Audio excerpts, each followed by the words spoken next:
जनकपुर में उखिया उपजी गइले, रस गुड़ा भरी गइले।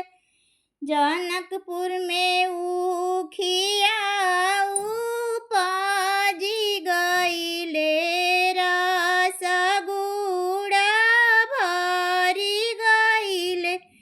अरे माइया वधा से आइले, भावरवा त सब रसवा चूसी गइले। अरे माइया वधा से आइले, भावरवा त सब रसवा चूसी गइले। चिट्ठिया जे लिखेले बेटी के पापा भेजले समाधि पास। चिट्ठिया जे लिखेले बेटी के पापा भेजले समाधि पास।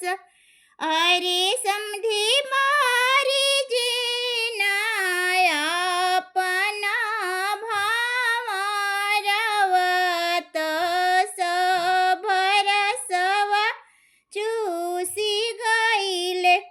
अरे समधी मारी जीना अपना, भावरवा त सब रसवा चूसी गइले।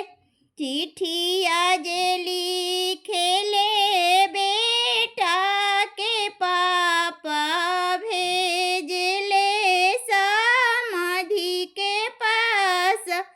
चिट्ठिया जे लिखेले बेटा के पापा भेजले समाधि पास।